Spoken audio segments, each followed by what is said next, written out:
So what I'm going to do today is basically go through some of the items that we are going to present to you guys for lunch, show you how we made them, and Christine and I are both going to show you the comparison as to what you would typically find if you went and had this food in a traditional restaurant as compared to what we're going to be serving to you guys today. So that's right, and exactly what Blair said earlier, we're still going to eat Mexican food. I'm not going to tell you, no, you can't go eat Mexican food, because that's one of the best things about this new prescription that you're going to be on, is that you can still have the things you like, they're just going to be different, they're just going to be healthier.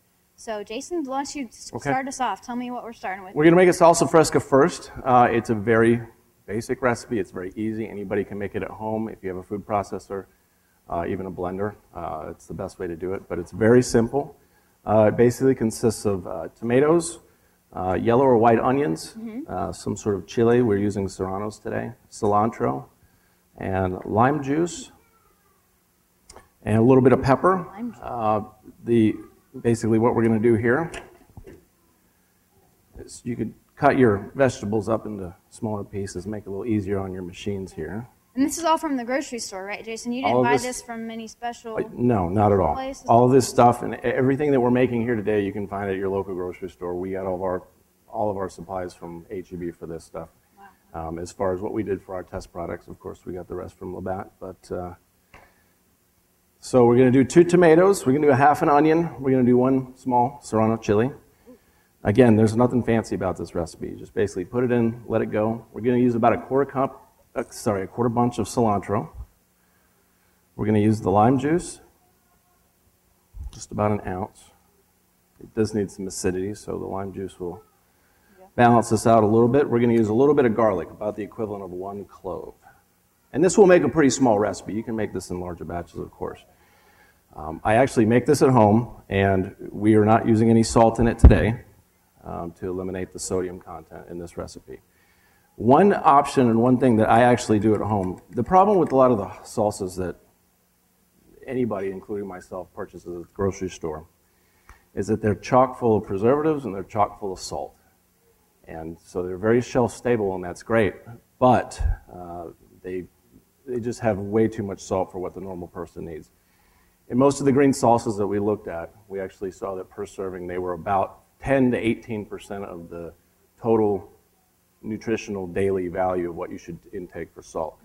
And that was only for an ounce of salsa. So have a bowl of salsa at a restaurant, and you can imagine how much salt just that one bowl of salsa has before you eat anything else. So today we're going to use pepper. What I like to do is I'll make a batch of salsa. The problem with my salsa is it doesn't have any preservatives in it. That's a great thing, unless you want to make it and you want to keep it and put it in your refrigerator and have it the next day or 3 days from now. So what I typically do is I'll get a small can like this that has more preservatives and more salt than anybody needs in that can, add it to a larger recipe of salsa that I have, and all of a sudden you've just put in enough sodium and enough preservatives so that you can keep it in your refrigerator for a number of days or make it ahead of time.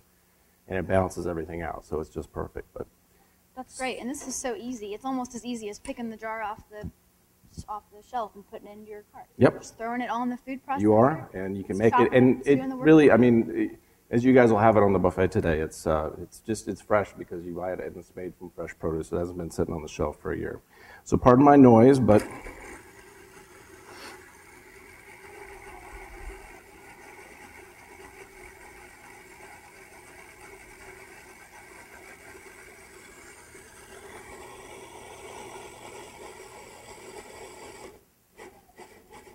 you can make it as thick or as pureed as you want, but that's basically going to be your salsa there.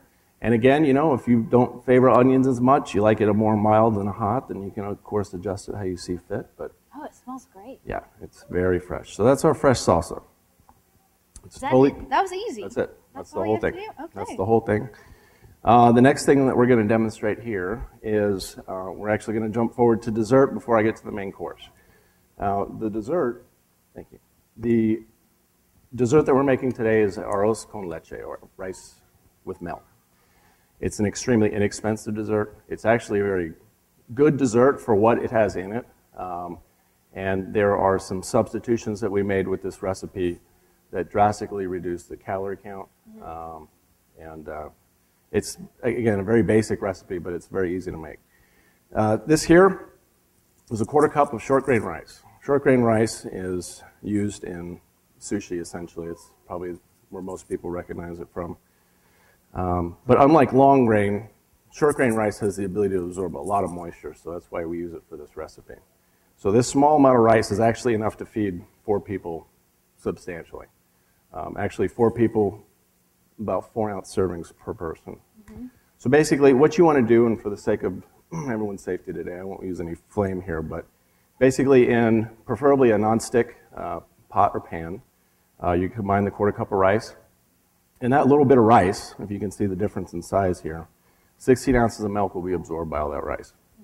Now, the reason we use this recipe, not only is it good, but typically a lot of people will use whole milk. Some people even incorporate half and half or cream into it. I know a lot of our indulgent desserts, we use that kind of stuff. We use 1% milk in our recipe. And the reason that we can do that, and there really isn't any noticeable difference to the recipe itself, is the fact that, like tapioca, which is kind of the same effect that we're going to do with the short grain rice, it absorbs that much liquid, and the creaminess and the texture and the mouthfeel and the flavor that you get from it really comes from the rice's ability to absorb the milk. So having all the butter fat in the milk that people would typically use in this dish would be negligible as far as sacrificing flavor and quality.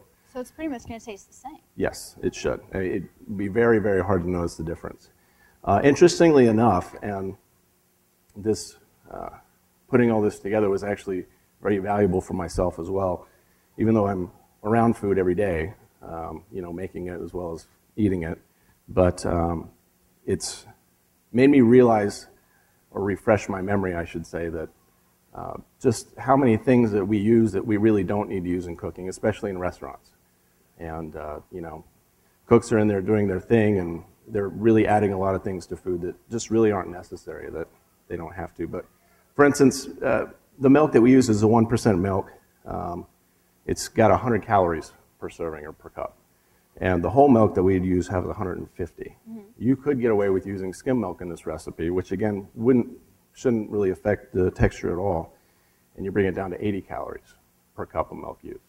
So you've reduced the entire caloric input of the milk, which is the main real ingredient of the dish, by half just by using a different kind of milk. So that's a simple substitution, just going from one thing to the next, and you're saving that many calories? Yeah, absolutely. And you're really not sacrificing anything. Again, this is a recipe that you can get away with using something like that and adding only half the calories from the milk. So what you would basically do with this rice with milk is that you would put your short grain rice and your milk together. Again, if you have a nonstick pan, it would be better. It is going to cook for a while. But you're going to make this very slowly on low heat and just cook it like you would a rice, except that you're actually going to stir it. Stir it, stir it, stir it, keep it off the bottom. And then as you get closer to it being done, what you're going to see is, and it's not an attractive term, but it's going to look kind of as like an oatmeal or a porridge. And when you get to that point, you can remove it from the heat. We're going to add the rest of our ingredients. And then you can serve this dish hot or you can serve it cold. And if you serve it cold, it'll actually thicken up a little bit, and it's got a really, really nice texture to it. So basically,